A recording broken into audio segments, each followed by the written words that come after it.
Good evening and welcome to the Gettysburg Area School District Board of Directors meeting. The purpose of this meeting is to conduct the business of the Gettysburg Area School District.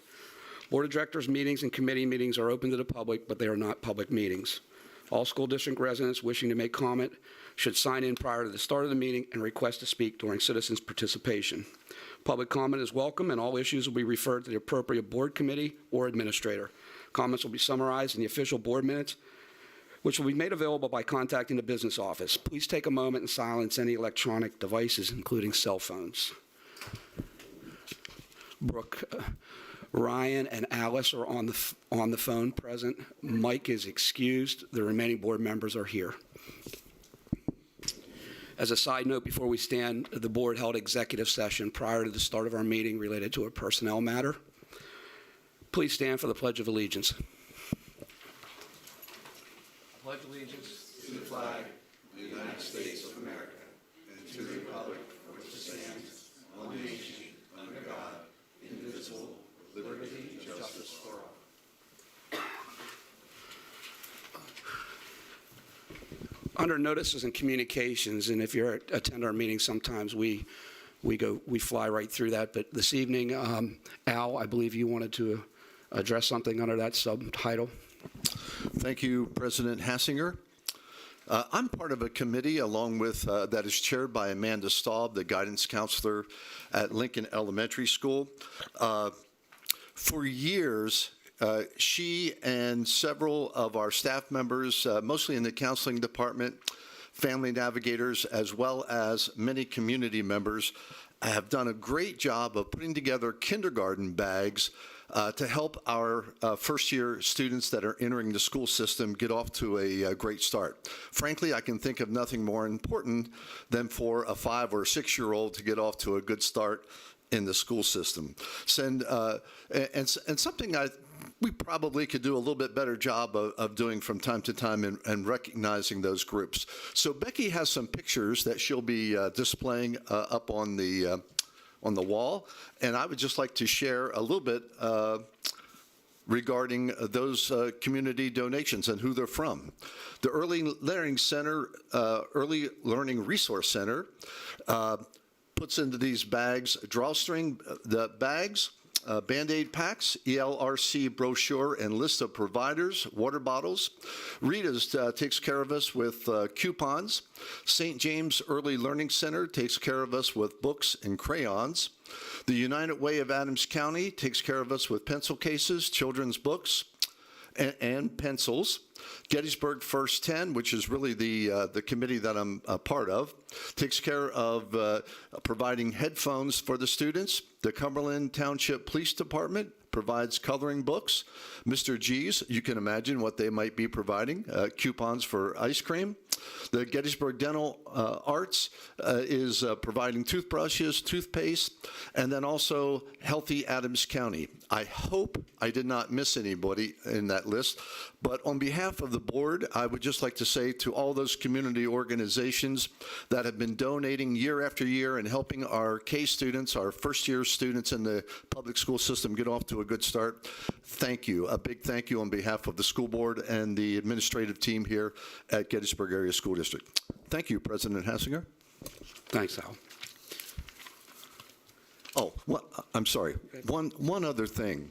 That's a personal touch that they've been doing for a few years as well. Dr. Perrin, maybe you can give me more specifics. But the principals of each of our elementary schools, along with the K teachers, make a personal visit to the homes and provide a T-shirt for the kids. My youngest granddaughter was a benefactor of that just recently, and I just think, well, she's still on cloud 9 about that visit. And Dr. Perrin, how long have they been doing that? For quite some time. A couple of years. Yep. Yeah. Thank you, and sorry to interrupt. Yeah. Go ahead, Jason. You're good. That brings us to our routine approval. I'm sorry, citizens' participation. Al. Right. Again, thank you, President Hassinger. We do have one member of the community that has asked to address the board this evening. My apologies if I pronounced the name wrong. Martin Otto Zinman. Martin, did I pronounce that correctly? You passed muster. Okay.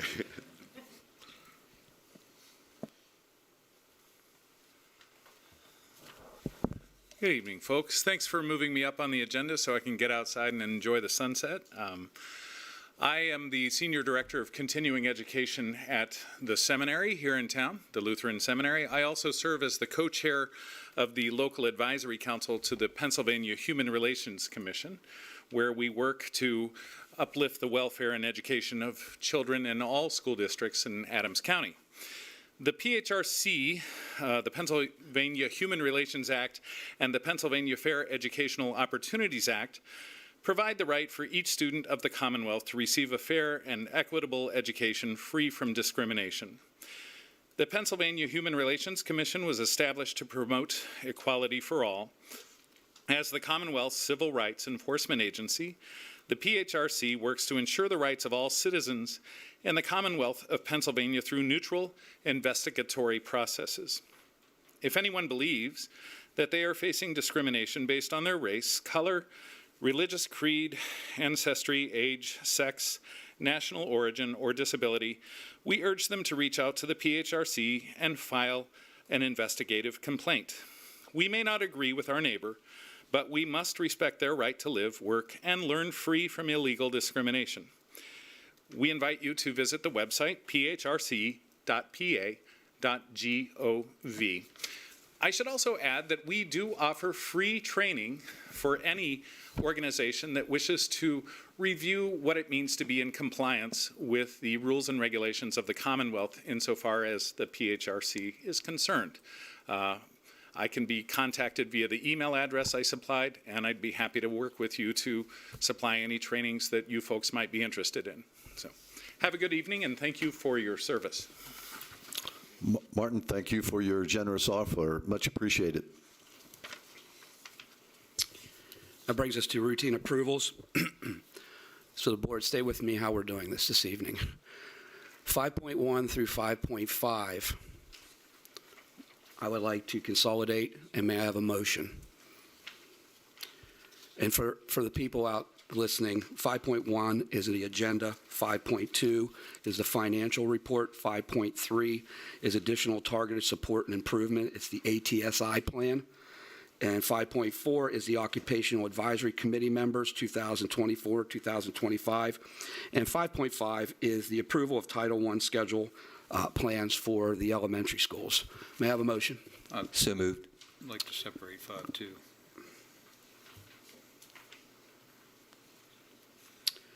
You have to.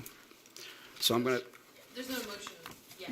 okay. Yeah. So just been advised that we do have a conflict on one of them. So we're going to go with 5.1, 5.3, 5.4, and 5.5. May I have a renewed motion, please? So moved. Second. Is there a question on 5.1, 5.3, 5.4, or 5.5? Not a question, President Hassinger, just a comment. I sent an email to, and I include the rest of the board with a few questions regarding the high school ATSI plan for 24-25, item 5.3, and I was happy with the information that I got back from Principal Lusk and appreciate that and feel we're moving in a good direction to help students in regards to attendance and student achievement. Thank you. Thank you. Any additional question? I just had one question. Michelle? Did I read on that response from Mr. Lusk that this is a PDE requirement? Okay. Hearing no further questions, roll call. Alice? Yes. Ryan? Yes. Al? Yes. Excuse me. Tim? Yes. Jeremy? Yes. Cindy? Yes. Michelle? Yes. And I vote yes. 5.2 is our financials. May I have a motion? So moved. Second. Question on financials? I have a question. Michelle? I know that Becky's going to be leaving us here soon, but I did see on there that there was a membership for her. Is that going to be able to be transferred to her replacement? Generally, the the professional organizations, like the ones that I belong to, are pretty good about transferring memberships when people come into new roles. But it's just a conversation we would have with them. Any additional question? Hearing none, roll call. Al? Yes. Jeremy? I need to abstain, Mr. President. My wife has financial interest in one of the parties being paid. Thank you, Jeremy. Cindy? No. Michelle? Yes. Ryan?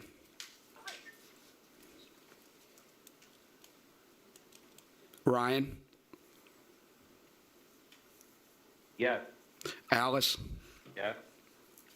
Yes. Tim? Yes. And I vote yes. That brings us to 5.6, but I want you to pay attention. So we went through this at the last meeting, and it got a little confusing. 5.6 is the HR report. In the HR report, under 5.6, is the supplemental fall athletic coaches.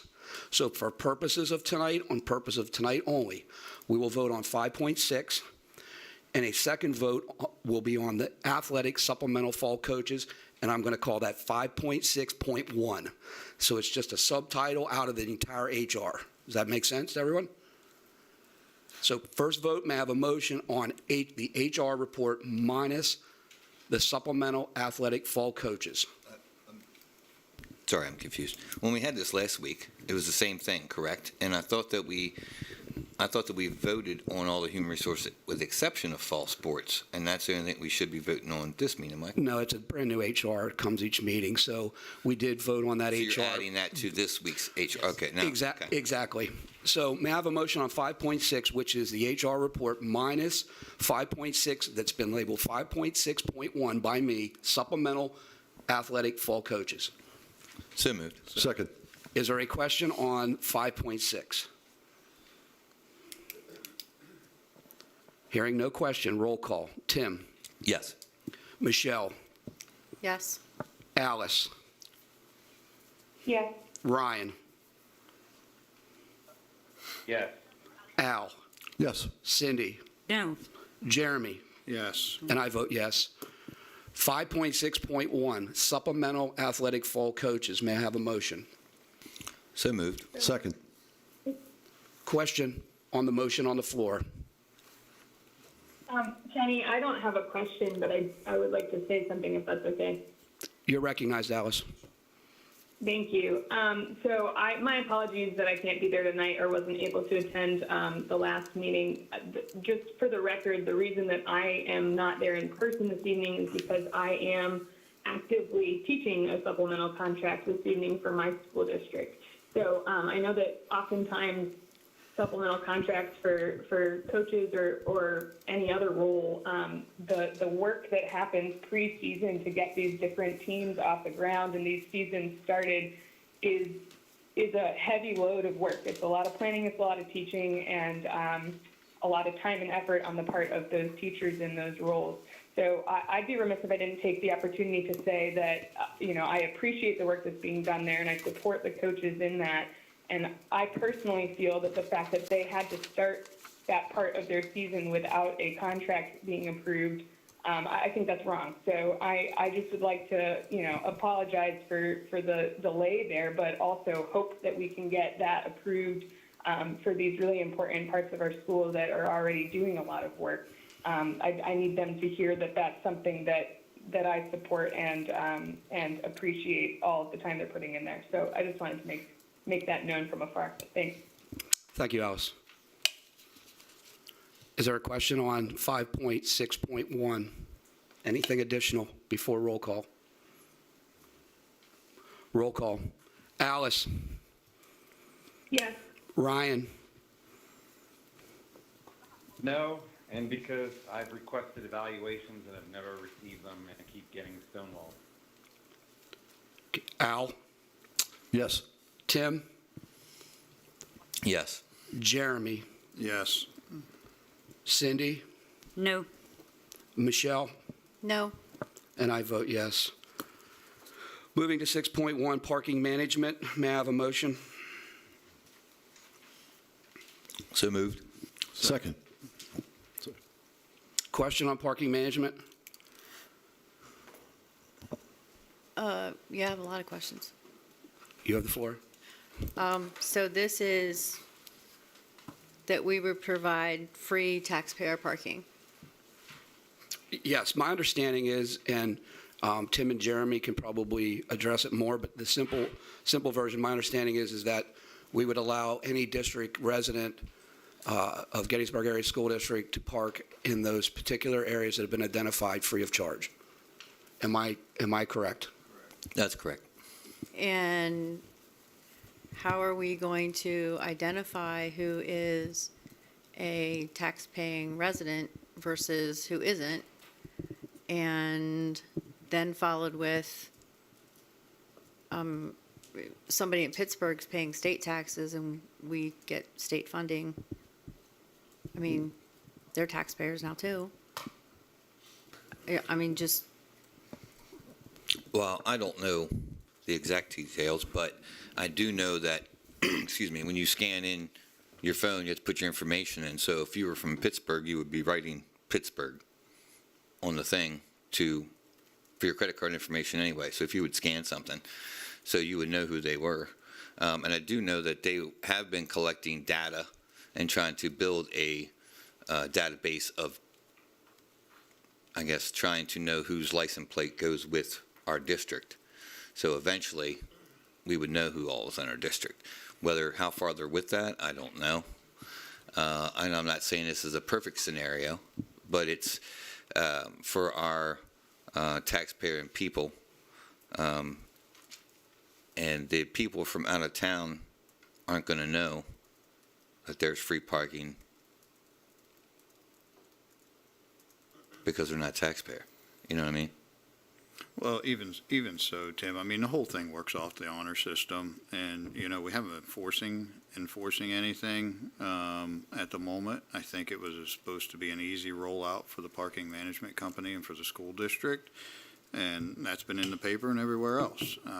It all works off the honor system, you know, at the moment, but I don't think it was the intentions, at least not my intention, to make people pay for something that they've already paid for as far as the school district taxpayers. As far as taking that to another level and another level and another level, as far as taxes, state taxes and whatnot, I mean, we could continue on down that path. We kind of have to draw the line somewhere, but, you know, our taxpayers within our district, you know, they've already paid their tax on this, as far as I'm concerned. That's just my personal opinion, and I don't think it's fair that we turn around and then charge them again to pay for a lot that they basically have already paid for. There's a lot of details, I think, that still need to be ironed out with that. And to answer your question, I don't know that I can answer that. The parking management company, those details of how they can legally track that information, that's something that has to be asked to them and see what their solution to that is. I was given the impression that there is a way to do it. When we initially talked about this at a facilities and finance meeting with them, when they did a presentation.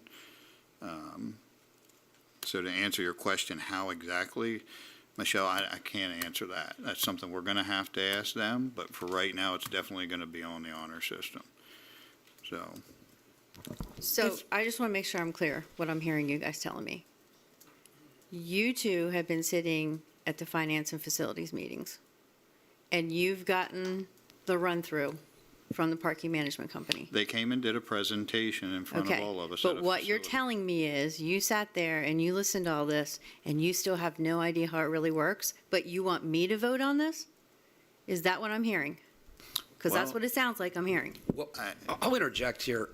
To a degree, you've already voted to allow the 6 months trial basis. And during the 6-month trial basis in that meeting, I'd have to go back and watch, at least it was my understanding that majority of the kinks as they went through this 6 months was going to be worked out and designated through building and finance, and each board member had an opportunity to attend any of those building finance meetings anytime they want to go. And there are some unanswered questions out there. Tonight's vote isn't on whether or not we're going to do parking. Tonight's vote, it's really an odd vote, if you want me to be honest. Well- Because we're already on the honor system. No, I But tonight, all understand we're what doing you're is saying. publicly, I'm with you, I hear you on this. Tonight, it's a strange vote. if you think about it, we're already on the honor system. It's been heavily publicized that way. But tonight we're taking an official action and saying we're not going to charge district residents, which I agree. But we're not charging them now. Unless they choose to go in and pay, there is no enforcement arm. There's no way, there's no penalty for a district resident to go park in our parking lot. So it's kind of it's almost backwards to a degree. So whose idea was this, that we would not charge the district? Because one hand, somebody says, oh, it was a parking management company, which seems completely counteractive to their whole purpose. I mean, they're in it to make money. So whose idea was it that we wouldn't charge everybody? Well, we had the discussion at Building and Finance, but we can't make that decision at Building and Finance, so we brought it to the board to vote. It was just brought up at Building and Finance that if we wanted to do that or not, so we had to bring it to the board for the board to decide whether we're going to do that. Nobody's made the decision, that's why. That's why we're voting on it. Well, and Kenny, just let me say, these finance and facility meetings are Thursdays at 4 o'clock. Well, I'm still working Thursday So at am 4 I. o'clock. I get it. So So am I. that's really inconvenient, and I'm not going to take off an hour of work to Completely come in understand that. here. You know, so if we're going to have meetings that are going to be hot topics like this, then maybe those meetings should be moved to a different time when more of us can show up.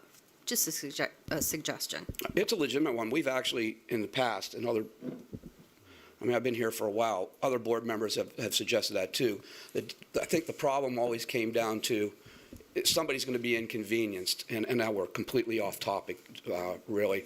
But to bring this full circle, Michelle, I understand what you're saying, but I don't want to get it confused. Tonight's vote is just clearly,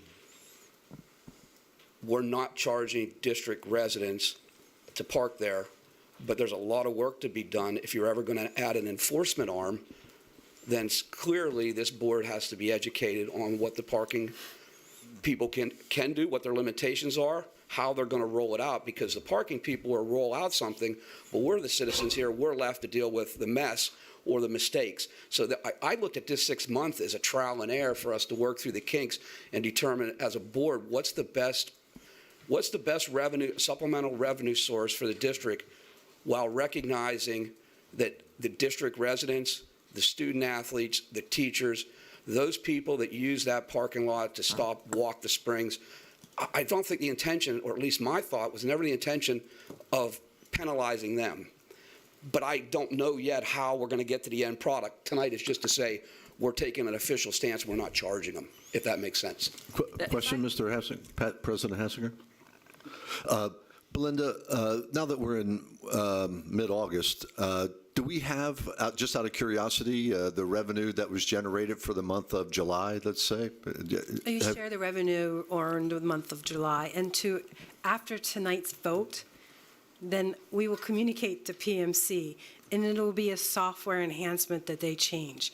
So every person that comes into the lots will scan the QR code, and those who are residents will not have a fee to pay. So it's all in the software development by PMC company. So, but they cannot enforce that or do that until the board makes a decision as what they want to do. And PMC was the one who offered these as an incentive to come to the area, not only for the district to earn funds on the parking lot, but for them to also earn. And again, this whole relationship with PMC is no district out of cost. It is, we're working with PMC to develop, and again, like Mr. Hassinger said, it is 6 months. So again, a lot could change in 6 months administratively. Administratively, not necessarily contractually. And I'll give you another example with this vote. And I'm not going to say, Mr. President, yes. I couldn't hear who it is. can I make a motion? Well, we're in, Yeah, there's already a motion on the table. yeah, There's no motion on the table. Can I make a motion? no, there is a motion on the table on the parking management, Ryan. What were you thinking to see, because I'd like to table this indefinitely and send it back to the Building and Finance. There's nothing else to discuss there. I don't know if we can do that, can we? If you get a second for it, then you would vote on whether to table it. And Okay. then, but if you don't get a second to the motion on a table, then you continue the discussion on the motion on a table. I understand. So before I even ask for a second, I have to look to you guys. I haven't been to the building finance because of work obligations. I mean, what would you do back there until they start working the kinks out? At the end of the day, I guess we're kind of getting off track, because the vote is just whether we're letting taxpayers park for free or not. It's not about what software they have, that's what we're voting on. If we as a board feel that they should park for free, as we're voting for, it would be PMC's job to make that happen for us. That's what we're voting on. So- And I do, it is a 6 months thing, and we're going to come back at the end of 6 months and go, hey, this worked, this didn't work, we should change this would work better, this worked great, whatever those things may be. But right now, we're just trying to vote for free parking for taxpayers. Well- And May I- there's nothing really to discuss at Building and Finance. Either want them to or you don't want them to. The school district. May I add- taxpayers. Yes, school district taxpayer, yes. City. May I add something really quickly? I see a lot of people from Gettysburg on a daily basis, 7 days a week, and a lot of them are elderly people. And citizens, and the citizens of Gettysburg Borough want free parking. So that is one thing that I am absolutely for. But they also have a problem with those stupid little scan things. So just to put that out there, I understand that that's all they had. That's all they have available to do, so to work with. So Right.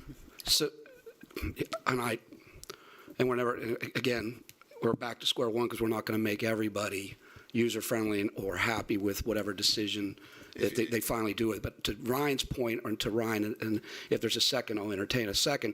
But to Ryan's point, and I'll address Ryan, I think at least in my head, where I'm at with this is we have the vote here tonight so strictly on whether we're going to allow district residents to park for free, even though they are. But the second thing, I'm going to go to Michelle's point, and I think ultimately Ryan's, and I don't want to put words in his mouth, is this ought to get back into building and finance in the sense that as we're moving forward with these kinks and what our opportunities are and how we're going to work through them, we can be educated on how we're going to roll out the next phase of it. Because rolling out this current phase probably was, it was, in my opinion, we got caught on this one. So as you roll out any enforcement phase, whatever that's going to look like, I certainly would feel a lot better voting as knowing the details as they're worked out and what the final adoption is and what it looks like. And that's going to have to be in building and finance, not in a meeting. Actually, I would simplify the whole process and just do anything where there's information about parking as an informational item at this board meeting, because everybody's already there. Correct. I mean, I feel that anything discussed, because I'm not at all those meetings, but I would like it to come through as an informational item, and then the board takes action, or, the following meeting on it, or we can ask questions, or, for those of us that cannot make those meetings. Do I have a second or not, Mr. President? Well, is there a second to hit the table for this evening? I don't believe so, Ryan. I think they want to move it forward and move it on just on the district residents' pay, and then vote on or move it to informational items moving forward. So I'm back to the original motion that's on the floor, 6.1. Are there any additional questions on that? Well, can I just ask that either we change the time of your next F&F meeting so that more of us can attend without having to take time off work, or PMC comes here and makes their presentation in front of everybody, and then everybody knows what's going on. And that's probably to where Ryan, and again, I don't want to put words to his motion because I see where he was going with it, and it's actually, it's an educated motion in that sense, because I would want to hear that information the same as I'm sure as everyone else does. I don't want to vote the next time. I get this vote. This is a minor vote. But if we're going to implement any type of fee structure or penalty or violation structure, I certainly want to know how it works and what the pitfalls are, because at the end of the day, we're going to answer to the citizens. That's why I recommended information items at the board meeting. Yeah, and I would say that if we have PMCA come and we're going to change something, the day that comes on the informational line, we have PMC come here and present that at our informational item, so everybody has, if you didn't make it to the Building and Finance Committee meeting, you would know that, and in the next filing, we could vote, ponder it, have questions or whatever afterwards. Well, then I would strongly encourage you, before I take roll call, I would strongly encourage whoever has conversations with them that they make themselves readily available before I'll ever vote. We're going to do a fee structure, because not knowing how they're doing it, how they're enforcing it, and the pitfalls to that, I'm not comfortable voting to do that. Yeah, Kenny, I have a quick comment. Just I've been listening, but I try not to jump in here on the phone. I think it's clear that the biggest issue is just confusion on, like, there's a lack of clarity here, and I think our role is to ensure that citizens have that clarity. So if we're unclear, I think the information item is a smart move moving forward, so we can ask those questions and know what's going on and communicate it clearly. But at this point, if it's generally understood that it's an honor code, then I think it's not fair to taxpayers that don't understand that. And that's kind of the purpose of this vote, right, is to put that on a level playing field for the community. Thank you, Alice. That's kind of why I said it should go back to committee.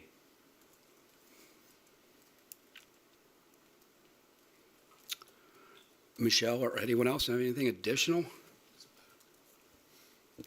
Okay, roll call. Alice? Yes. Ryan? No. Al? Yes. Tim? Yes. Jeremy? Yes. Cindy? Yes. Michelle? No. And I vote yes. That brings us to our That brings us to our informational item, professional service contract for Warrior Stadium renovations. Does anybody have any questions on the informational item? I was going to say, are we going to have something here? Josh. Some questions. Yeah, sure, I can jump in here. So a little bit of background, we've been discussing, provided last 12 to 18 months at a high level, potentially putting team rooms down at Warrior Stadium and coupling that with some bleacher renovations. So what is up for discussion or information tonight is just the design contract and construction administration contract for the professional, excuse me, that has done an assessment for us and helped us out with evaluating some options for the proposed team room. So up on the screen, you'll see the proposed team room location. Sorry, it's green on green there, but the heavy black line box on the south end of the end zone, just outside of the asphalt path there, is where the proposed location is. So again, this is not for the construction of the team rooms. What we're looking at and discussing tonight is just the design contract to get that pushed forward to potentially action next meeting, so we can get a signed agreement with the design professional, and he can get into design, and then we'll push it forward to bidding. And at that point, obviously, once we get bids in, we'll know what the construction cost will be for this project. Any board members have any questions on that? Seem kind of straightforward. We're not obviously taking any action, and you got to have a design contract before you put it out for bid. Okay, I got some questions. Yep. Go ahead, Michelle. Is there a reason why we're building brand-new team rooms and we're not utilizing either of the current structures, the old snack bar or anything that are already there? Is there a reason why we're not looking at that? You may take that one. Go ahead, Tim. Well, I think the biggest part of it is, one, it's not big enough. Two, and then getting we looked at several locations, 3 other locations for this before this one, and the other ones were all basically utility heavy. To get the utilities there, costs us more than it is going to be to excavate the hill, and getting the utilities to, as you can tell, the old concession stand, which is down there in the corner, is only half the size of the team room, so it really didn't make sense. And this is the fourth location, but it actually ended up being cost-wise better off for us because the utilities that we have to infrastructure in there, we don't have to run because they're actually right in front of the building. And hence is why So we what you're moved it telling back, I me believe. is there's already no plumbing or electrical in the old snack bar. Is that what you're telling me? No, there's electric in there, but all that stuff that had to be upgraded and ripped out anyway, it wouldn't matter. You have to bring everything up to code. Well, I understand that you would have, and I'm not saying use the buildings as they are. I'm just wondering why we're not utilizing those buildings, adding on to them or whatever else. That's my question. My next question is, what renovations are you doing to the former home bleachers, the current visitor bleachers? Well, I'll turn it over to Josh, but I know it's a cement block refinishing project, but. Yeah, so previously we had discussed multiple options for those bleachers. And at this, well, one of which was to actually remove and replace those. What the current plan is to basically just refurbish, we'll call it lightly refurbish, what is there. The majority of that work will be, you can call them maybe retaining walls down at the ground level. They're going to need to be excavated, and the concrete block, as Tim mentioned, is going to need to be reconstructed and asphalt relaid. And then we will probably do some patching of the precast plank structure, as well as maybe a little metal handrail work, just to basically bring that back to what the existing conditions were, I'd say, and I wasn't here, but I'm going to say probably 5 or 10 years ago. So. Okay, one more question. And this one's going to sound a little wild and crazy here. We have a buildings and trades class. We have several classes. Are there any parts of this build that we're proposing here that our buildings and trades kids could participate in? I will answer that question. So there's certain rules and regulations surrounding PD requirements that allows you students to not work on your own facilities. So that I can say, short list, no. There's not an opportunity because there's certain requirements surrounding rules and regulations of having students do your own work on your facilities. I get that. That'd be nice, though. We're building houses. Makes sense to me.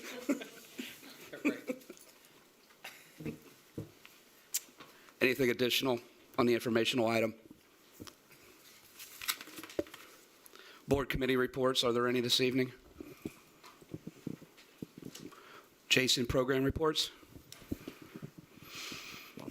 Not really program reports, but just a couple of calendar items. We are set for our staff to come back on August 21st, Wednesday of this week at this point. Students, Tuesday, August 27th. And as a reminder, September 2nd is Labor Day, and there's no school for anybody that day. So we're gearing up. It gets closer and closer, obviously. It's coming no matter what. But we look forward to seeing kids again. It's been a long summer, but it also went really fast, if that makes sense. So looking forward to having kids back in the buildings and getting on with the reason that we're here. Thanks, Jason. Our next board meeting will be September 3rd, 7 p.m. in the same location. May I have a motion to adjourn, please? So moved. We stand adjourned. Thank you, folks.